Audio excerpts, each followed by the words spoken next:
ಆಚಾರ್ಯ, ಇದು ನಿಜವಾದ ಬಳೆ ತಾನೇ? ಇಲ್ಲ ತಾಯಿ, ಇದು ಡೂಪ್ಲಿಕೇಟ್ ಬಳೆ, ನಕಲಿ ಚಿನ್ನ.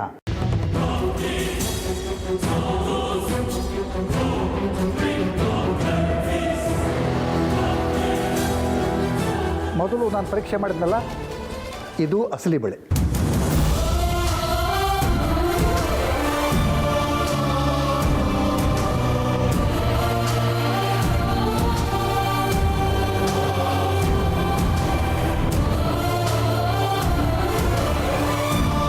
ಆಚಾರ್ಯ, ಸರಿಯಾಗಿ ನೋಡಿದಿರಲ್ವಾ? 40 ವರ್ಷಗಳ ಅನುಭವ ಸ್ವಾಮಿ, ನನಗೆ ತಪ್ಪಾಗಕ್ಕೆ ಸಾಧ್ಯನೇ ಇಲ್ಲ. ನೀವು ಹೊರಗಡೆ ಸಿಕ್ತು ಅಂತ ಹೇಳಿದ್ರಲ್ಲ, ಅದು ನಕಲಿ ಚಿನ್ನ.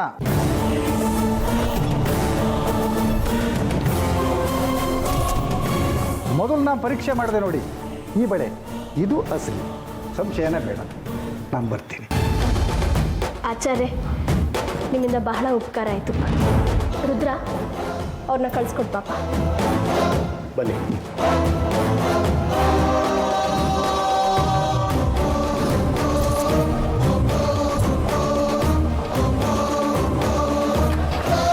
ಸಮಾಧಾನ ಆಯ್ತಾ ಅತ್ತೆಮ್ಮ? ಬೇಕಿತ್ತ ನಿಮ್ಗಿದೆಲ್ಲ? ಮನೆಯವ್ರನ್ನ ನಂಬದೆ ಬರೀ ಸಂದೇಹ ಪಡೋ ಈ ನಿಮ್ಮ ವರ್ಷೆ ನನಗೊಂಚೂರು ಇಷ್ಟ ಆಗಲಿಲ್ಲ ಅತ್ತೆಮ್ಮ.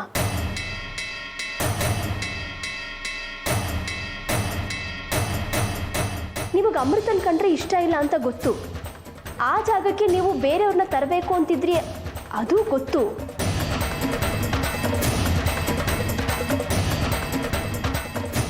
ಒಂದು ಮಾತು ಹೇಳ್ತೀನಿ ಕೇಳಿ, ಬೆಳ್ಳಿಗಿರೋದೆಲ್ಲ ಹಾಲಲ್ಲ, ನಿಜ.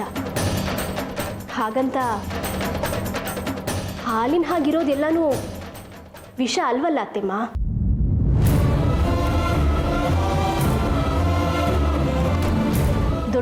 ದೊಡ್ಡೋರ ಥರ ಇದ್ದರೆ ಚಿಕ್ಕವರು ತೆಪ್ಪಗಿರ್ತಾರೆ ಅಲ್ವಾ ಅತ್ತೆಮ್ಮ? ಕೊನೆದಾಗ ಒಂದು ಮಾತು ಹೇಳ್ತೀನಿ ಕೇಳಿ, ಇನ್ಮೇಲೆ ಈ ಮನೆ ಸೊಸೆ ಮೇಲೆ ಯಾರಾದರೂ ಸಂದೇಹ ಪಟ್ಟರೆ ನಾನು ಖಂಡಿತವಾಗ್ಲೂ ಈ ಮನೇಲಿ ಇರೋದಿಲ್ಲ.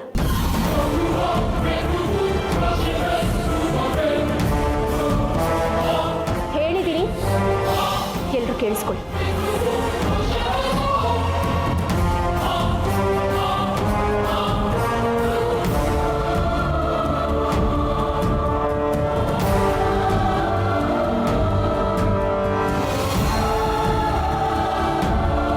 ಅಮೃತ, ಕ್ಷಮಿಸ್ಬಿಡಮ್ಮ.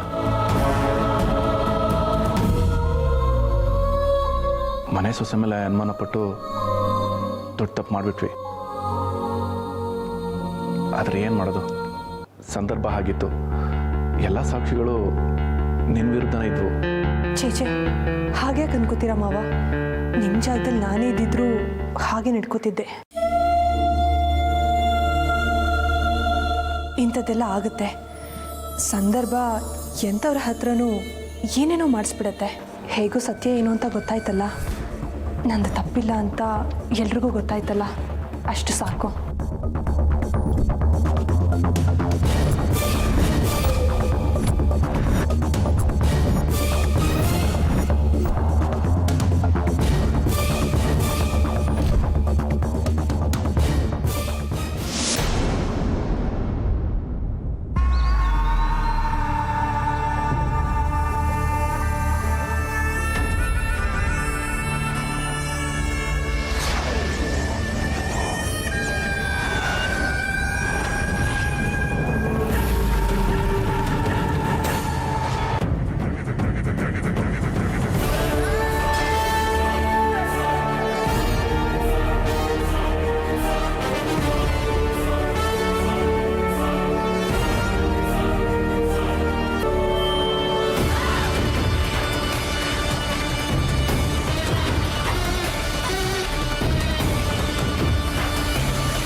ಆವತ್ತು ದೇವಸ್ಥಾನ ಹತ್ರ ಸಿಕ್ಬಿಟ್ಟು ಹೋದನು.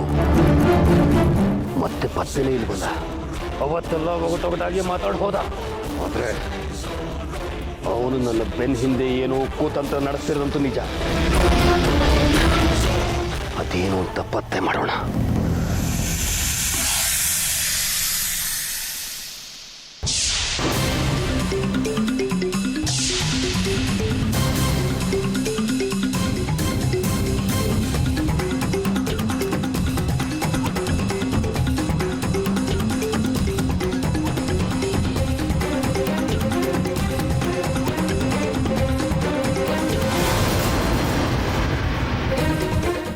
ಭೈರವ, ಕೊನೆಗೂ ನಿನ್ನ ಬುದ್ಧಿ ತೋರಿಸ್ಬಿಟ್ಟೆ ಅಲ್ಲ.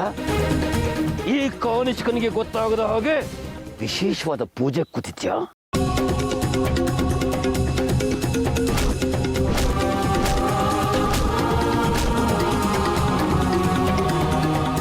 ಭೈರವ,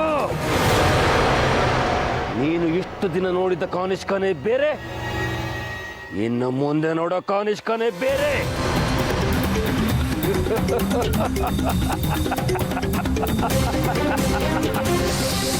ಏನು ನಿನ್ನಂತ ಕುತಂತ್ರಿನ ನಂಬಿ ನನ್ನ ಶಕ್ತಿಯನ್ನೆಲ್ಲ ದಾರೆ ಎರ್ಸ್ಕೊಟ್ಟೆ ಅನ್ಕೊಂಡ್ಯಾ ಮೂರ್ಖ?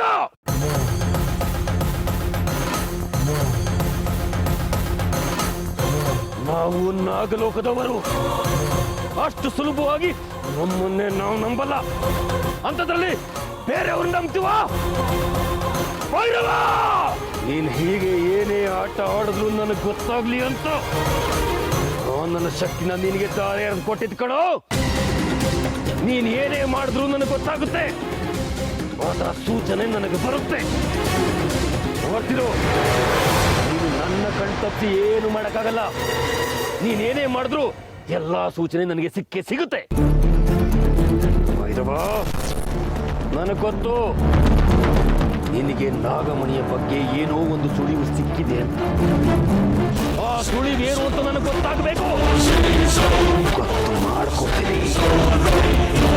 ಏ ಸ್ವಾರ್ಥಿ, ನಾಗಮಣಿ ನಾಗಲೋಕದವರ ಸೊತ್ತು ಕಣೋ. ಅದು ಕೇವಲ ನನ್ನ ವಶಕ್ಕೆ ಬರಬೇಕೇ ಹೊರತು ನಿನ್ನಂತ ಸ್ವಾರ್ಥಿ ಮನುಷ್ಯನ ವಶಕ್ಕಲ್ಲ. ಜೈ ತಕ್ಷಕ!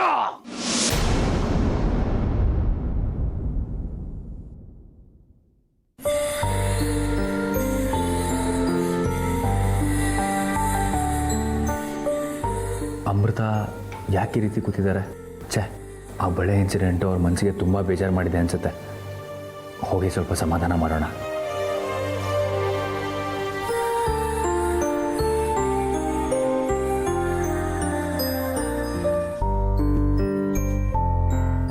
ಯಾಕ್ರಿ ಅಮೃತ ಅವರೇ ಇಷ್ಟೊಂದು ಸುಸ್ತಾಗಿದ್ದೀರಾ? ನಾನಾ? ಇಲ್ವಲ್ಲ, ಹಾಗೇನಿಲ್ಲ. ನಿಮ್ಮ ನಾಲಿಗೆ ಹೀಗೆ ಹೇಳ್ತಾ ಇದೆ, ಆದರೆ ನಿಮ್ಮ ಮುಖ ಬೇರೇನೋ ಹೇಳ್ತಾ ಇದೆ. ನೀವೇನೇನೋ ಅಂದ್ಕೊಂಡ್ರೆ ಅದಕ್ಕೆ ನಾನು ಹೊಣೆ ಅಲ್ಲ. ಅಮೃತ ಅವರೇ, ನೀವು ಮನೆಗೆ ಬಂದಿದ್ದರಿಂದ ನಿಮ್ಮನ್ನು ಅಬ್ಸರ್ವ್ ಮಾಡ್ತಾ ಇದ್ದೀನಿ. ನೀವು ಮೊದಲಿನ ಥರ ಇಲ್ಲ, ಆ ಕಳೆನೇ ಇಲ್ಲ. ಇವತ್ತಂತೂ ಏನೋ ಕಳ್ಕೊಂಡಿರೋ ಥರ ಕೂತಿದ್ದೀರಾ.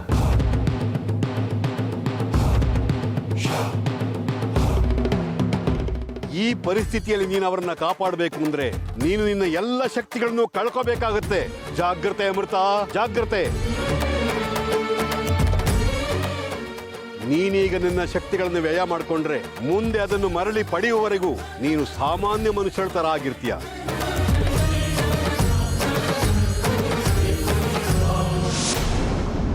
ಇಲ್ವಲ್ಲ, ಹಾಗೇನಿಲ್ಲ. ನನಗೆ ಗೊತ್ತು ರೀ, ಬೆಳಿಗ್ಗೆ ಆಗಿದ್ದ ಬಳೆ ಘಟನೆ ನಿಮ್ಮ ಮನಸ್ಸಿನಿಂದ ಕೊರಿತಾ ಇದೆ ಅಂತ. ಅದನ್ನೆಲ್ಲ ಅಲ್ಲಿಗೆ ಬಿಟ್ಬಿಡಿ. ಅದನ್ನೆಲ್ಲ ನಾನು ಬೆಳಗ್ಗೆನೆ ಮರ್ತೆ. ಮತ್ಯಾಕೆ ಹೀಗೆ ಕೂತಿದ್ದೀರಾ?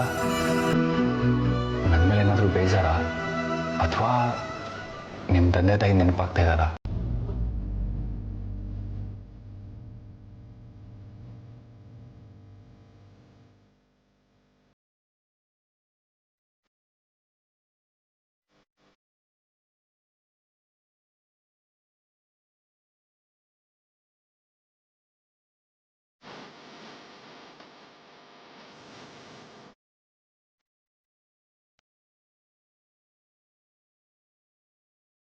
ಆ ಕಹಿ ನೆನಪನ್ನು ಹೇಗೆ ತಾನೇ ಮರೆಯೋದಕ್ಕಾಗತ್ತೆ?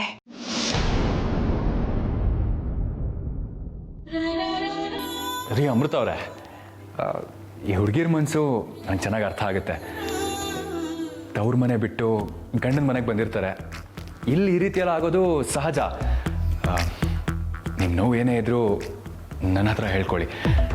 ನಿಮ್ಮ ತಂದೆ ತಾಯಿ ಸ್ಥಾನ ತುಂಬಕ್ಕಾಗಲ್ಲ ನಿಜ, ಆದರೆ ತಕ್ಕ ಮಟ್ಟಿಗೆ ನಿಮ್ಮ ಮನಸ್ಸಲ್ಲಿರೋ ನೋವನ್ನ ಮರೆಸೋ ಪ್ರಯತ್ನ ಮಾಡ್ತೀನಿ. ನಿಮ್ಮ ನೋವು ಏನೇ ಇದ್ರೂ ನನ್ನ ಹತ್ರ ಹೇಳ್ಕೊಳ್ಳಿ ಪ್ಲೀಸ್. ಅದರಿಂದ ಏನೂ ಪ್ರಯೋಜನ ಇಲ್ಲ. ದಯವಿಟ್ಟು ನನ್ನನ್ನು ನನ್ನ ಪಾಡಿಗಿರೋದಕ್ಕೆ ಬಿಟ್ಬಿಡಿ. ರೀ ಅಮೃತ ಅವರೇ, ಹಾಗೆ ಹೇಳಬೇಡಿ. ನಾನು ಬದುಕ್ತಾ ಇರೋದೇ ನಿಮಗೋಸ್ಕರ. ಹೌದು, ನೀನು ಬದುಕಿರೋದೇ ನನ್ನಿಂದ ಸಾಯೋದಿಕ್ಕೆ. ನಾಳಿದ್ದು ನಮ್ಮ ಫಸ್ಟ್ ನೈಟು. ಅಯ್ಯಪ್ಪ, ಒಳ್ಳೆ ಕೊಲ್ಲೋ ಥರ ನೋಡ್ತಿರಲ್ರಿ. ಅಲ್ಲ, ನಾಳಿದ್ದು ನಮ್ಮ ಫಸ್ಟ್ ನೈಟು ನಿಮ್ಗೇನು ಅನ್ನಿಸ್ತಾ ಇಲ್ವಾ ಅಂತ ಕೇಳಿದೆ. ಅನ್ನಿಸ್ತಿದೆ. ನಿನ್ನ ಪ್ರಾಣನ ಬಲಿ ತಗೋಬೇಕು ಅನ್ನಿಸ್ತಿದೆ. ನೀನು ಅವತ್ತೇ ಸಾಯಬೇಕಿತ್ತು. ಚಿಕ್ಕಮ್ಮ ಹೇಳಿದ್ರು ಅನ್ನೋ ಒಂದೇ ಒಂದು ಕಾರಣಕ್ಕೆ ನಿನ್ನನ್ನು ಸಾಯಿಸ್ದೆ ಬಿಟ್ಟೆ. ಆದರೆ ಈ ಸರ್ತಿ ಮಾತ್ರ ಹಾಗಾಗಲ್ಲ. ನಾಡಿದ್ದೆ ನಿನ್ನ ಕೊನೆಯ ರಾತ್ರಿ. ಹೇಳ್ರಿ, ಸುಮ್ಮನಾಗ್ಬಿಟ್ರಲ್ಲ. ಏನು ಅನ್ನಿಸ್ತಾ ಇದೆ ನಮ್ಮ ಮೊದಲನೇ ರಾತ್ರಿ ಬಗ್ಗೆ? ಅನ್ಸೋಕ್ಕೇನು, ತುಂಬ ಏನೇನೋ ಅನ್ನಿಸ್ತಿದೆ. ಹೌದಾ? ವಾವ್, ಅಂತೂ ಬಾಯ್ಬಿಟ್ರಲ್ಲ. ನಾನು ಈ ಗಳಿಗೆಗೋಸ್ಕರನೇ ತುಂಬ ಕಾಯ್ತಾ ಇದ್ದೆ.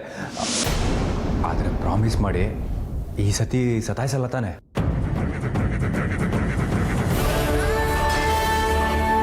ಈ ಸಲ ಯಾವುದೇ ಕಾರಣಕ್ಕೂ ಸತಾಯಿಸಲ್ಲ. ನಿನ್ನ ಕಥೆನ ಮುಗಿಸೇ ಬಿಡ್ತೀನಿ. ನಾಡಿದ್ದೆ ನಿನ್ನ ಸಾವು. ಹೇಳ್ರಿ, ಸತಾಯಿಸಲ್ಲ ತಾನೆ? ಆವತ್ತು ಏನು ಹೇಳ್ತೀರಾ ಅಂತ ಇವತ್ತೇ ಸ್ವಲ್ಪ ಸುಳಿವು ಕೊಟ್ಟರೆ ನಾವು ಅದಕ್ಕೆ ರೆಡಿ ಆಗ್ಬೋದಪ್ಪ. ಅದೇನೇನು ಹೇಳಬೇಕೋ ಅದನ್ನು ನಾಡಿದ್ದೆ, ಅಂದರೆ ನಮ್ಮ ಮೊದಲನೇ ರಾತ್ರಿ ದಿನನೇ ಹೇಳ್ತೀನಿ. ಈಗ ನನಗೆ ನಿದ್ದೆ ಬರ್ತಿದೆ, ಮಲ್ಕೋತೀನಿ.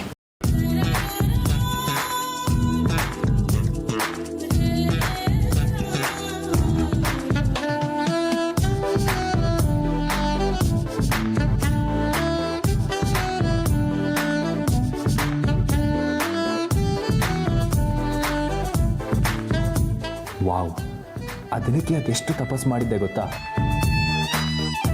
ಅಂತೂ ನನ್ನ ದೇವತೆ ನನಗೆ ಒಲಿಯೋ ದಿನ ಹತ್ರ ಬಂದೇ ಬಿಡುತ್ತೆ ಅನಿಸ್ತಾ ಇದೆ.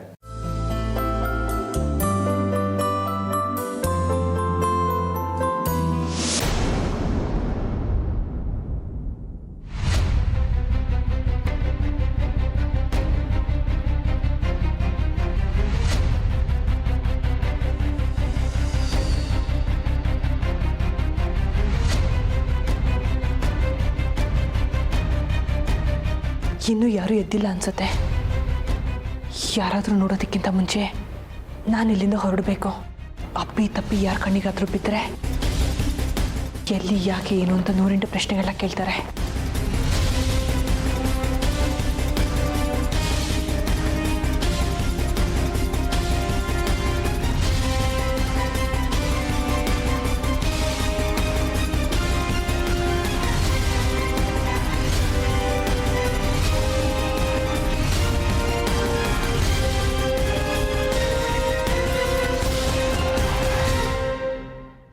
ಇದೇನಿದು? ಈ ಹುಡುಗಿ ಇಷ್ಟು ಬೆಳಗ್ಗೆ ಎದ್ದು ರೆಡಿಯಾಗಿ ಎಲ್ಲಿಗೆ ಹೊರಟಿರ್ಬೋದು? ಅರ್ಜುನ್ ಕೂಡ ಜೊತೆಲಿಲ್ಲ. ನಂಗೆ ಯಾಕೋ ಇವಳು ಯಾರಿಗೂ ಗೊತ್ತಾಗದೇ ಇರಲಿ ಅನ್ನೋ ಥರ ಕದ್ದು ಮುಚ್ಚಿ ಹೋಗಕ್ಕೆ ನೋಡ್ತಿದ್ದಾಳೆ ಅನ್ನಿಸ್ತಿದೆಯಲ್ಲ. ಇರಲಿ, ನೋಡೋಣ ಏನು ಮಾಡ್ತಾಳೆ ಅಂತ. ಸದ್ಯ ಯಾರೂ ನೋಡಲಿಲ್ಲ.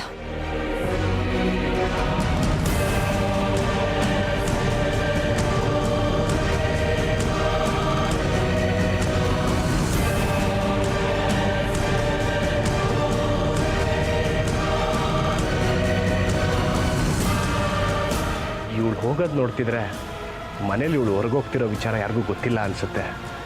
ಯಾವುದಕ್ಕೂ ಅಮ್ಮನ್ನ ಅತ್ತಿಗೆನ ಕೇಳಿ ನೋಡೋದು ಒಳ್ಳೆಯದು ಅನ್ಕೋತೀನಿ. ಹೇಮಾ, ಇವತ್ತಿನಿಂದ ಧನುರ್ಮಾಸ. ಇನ್ನು 30 ದಿನ ಮನೆಯಲ್ಲಿ ದೇವ್ರಿಗೆ ವಿಶೇಷ ಪೂಜೆ ಆಗಬೇಕು. ಸ್ವಲ್ಪ ಸಿಹಿ ಪೊಂಗಲ್ ಮಾಡ್ತೀಯಾ? ಹ್ಞೂ ಅತ್ತೆಮ್ಮ, ನಾನು ನೆನ್ನೆನೆ ಬೆಣ್ಣೆ ಕಾಯಿಸಿಟ್ಟಿದ್ದೀನಿ. ನೀವು ಪೂಜೆ ತಯಾರು ಮಾಡ್ಕೊಳ್ಳಿ, ನಾನು ಪ್ರಸಾದ ಮಾಡ್ಕೊಂಬರ್ತೀನಿ. ಸರಿ. ಅಮ್ಮ, ಏನು ರುದ್ರ? ಏನಿಲ್ಲ, ಅದು ಅಮೃತ ಏನಾದರೂ ನಿನ್ನ ಹತ್ರ ಹೊರಗೆ ಹೋಗ್ತೀನಿ ಅಂತ ಹೇಳಿದ್ಲಾ? ಚೆನ್ನಾಗಿ ಹೇಳಿದೆ. ಅವಳು ಯಾವತ್ತಾದರೂ ನಾನು ಹೇಳಿ ಕೇಳಿ ಏನಾದರೂ ಮಾಡಿದಾಳ? ನನಗೇನು ಗೊತ್ತು. ಇಲ್ಲೇ ನಿಂತಿದ್ದಾಳಲ್ಲ ಅವಳು ಮುದ್ದಿನತ್ತೆ, ಕೇಳು ಹೇಳ್ತಾಳೆ. ಇಲ್ವಲ್ಲ ರುದ್ರ, ಅಮೃತ ಹೊರಗೆ ಹೋದ ಹಾಗೆ ನನಗೇನೂ ಕಾಣಲಿಲ್ಲ. ಅಲ್ಲ, ದೇವಸ್ಥಾನಕ್ಕೆ ಏನಾದರೂ ಹೋದ್ಲಾ ಅಂತ. ಇಲ್ಲ ರುದ್ರ, ಇವತ್ತು ಮನೇಲಿ ಧನುರ್ಮಾಸ ವಿಶೇಷ ಪೂಜೆ ಇದೆ. ಅವಳು ದೇವಸ್ಥಾನಕ್ಕೆ ಹೋಗಿರೋ ಸಾಧ್ಯತೆ ಕಮ್ಮಿ. ಮೋಸ್ಟ್ಲಿ ಮೇಲ್ ರೂಮಲ್ಲಿ ರೆಡಿ ಆಗ್ತಿದ್ದಾಳ ಅಂತ. ಯಾಕೆ, ಏನಾದರೂ ವಿಚಾರ ಇತ್ತಾ? ಇಲ್ಲ ಅದಕ್ಕೆ ಅಂಥದ್ದೇನಿಲ್ಲ ಬಿಡಿ. ಹೀಗೆ ಅಮೃತ ಕಾಣಲಿಲ್ವಲ್ಲ, ಅದಕ್ಕೆ ಕೇಳಿದೆ ಅಷ್ಟೇ.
ಮನಸ್ಸಲ್ಲಿ ಅನುಮಾನ ಬಂದ ತಕ್ಷಣ ಬಗೆಹರಿಸ್ಕೊಂಡ್ಬಿಡ್ಬೇಕು.